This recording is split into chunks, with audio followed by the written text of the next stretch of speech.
Welcome to Money Matters. I'm DCrowell from Mortgage Network, and I'm joined by Emily Johnson of Polaris Capital Advisors.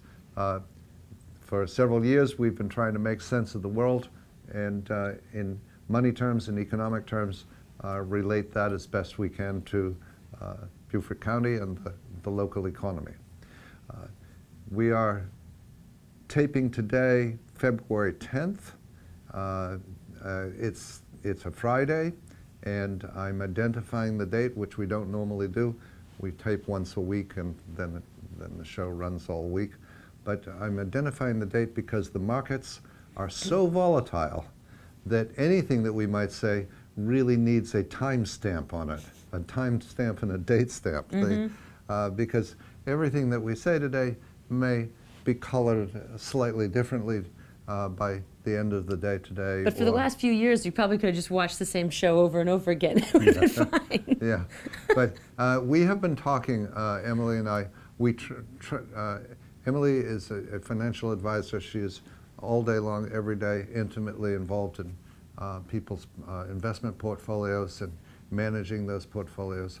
I'm an investment bank. I'm a mortgage banker, and I'm all day long worrying about people's personal lives as it regards housing and borrowing money for houses and so forth. What we both try to do is we try to stand back in most of our shows and try to see from an elevation of 1,000 feet or 500 feet or whatever, try to see the shape and form of things rather than the immediate consequences of the daily news. Right now, what we're seeing is extreme volatility in the stock markets and in the bond markets.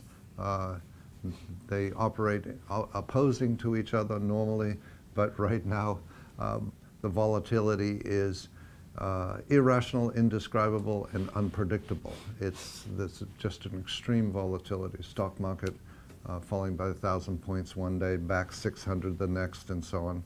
Bond market has tanked, and interest rates have gone to 4.5% from 3.99% in the space of 30 days. So that's big news, and I'm going to hand it over to Emily to try to make some sense of what's pushing the markets.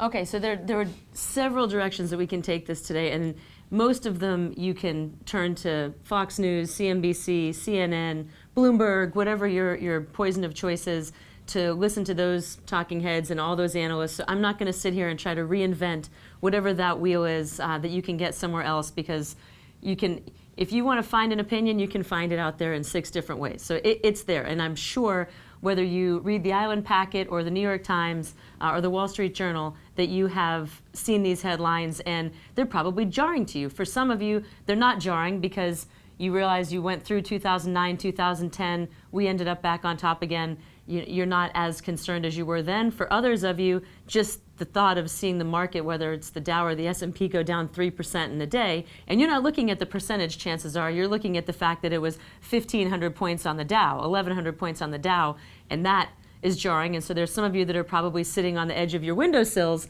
saying, oh my gosh, this brings me back to that period in time, and you're saying, take me to a happy place. I get that.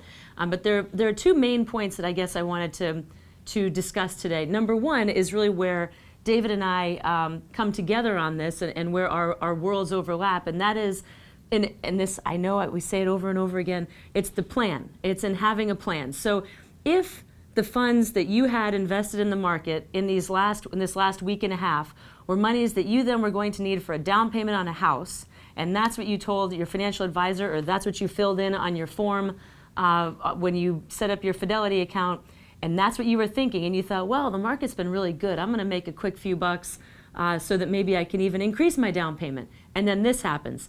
This is really where the rubber meets the road. This is where you have to have really thought about the fact that the markets are unpredictable, that none of us know what's going to happen. We all wish that we did. We do the best that we can looking at the long term.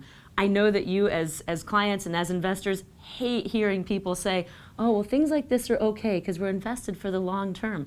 You don't want to hear that. I hate saying it.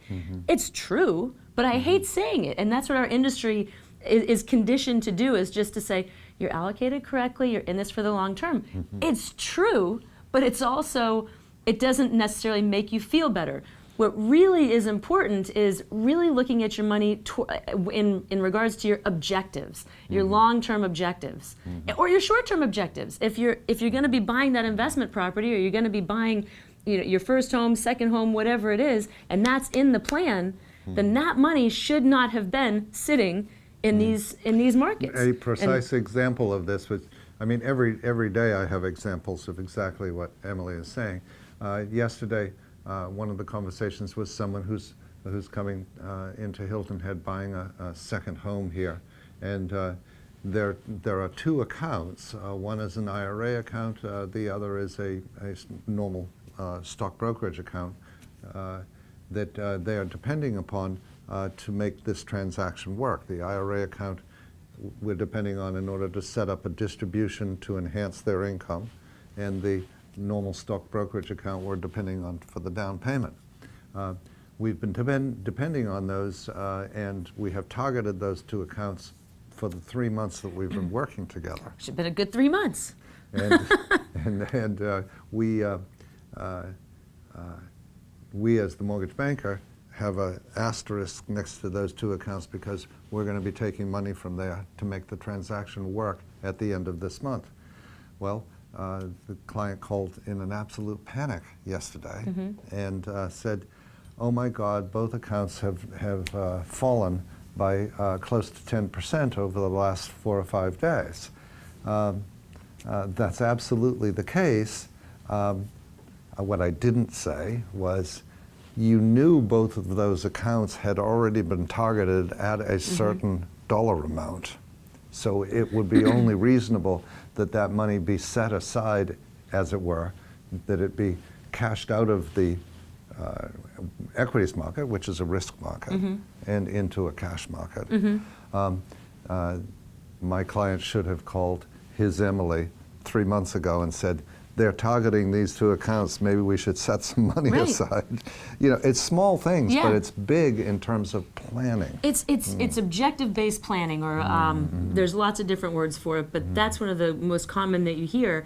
And I know with the vast majority of my clients, we keep a certain amount in cash, and it's not a sexy thing. Cash is not sexy at all whatsoever, but we keep a certain amount in cash sometimes based on the markets, but more so based on what their overall needs are. So if clients are taking annual distributions, and we know that those annual distributions are $30,000, and we know that a standard bad market, a bear market, is about 2 years long, then we'll usually target, say, 2 years worth of that amount in cash. Now, for some people, that might be too high a percentage versus their whatever their long-term goals are and their growth needs are. So that might be too high.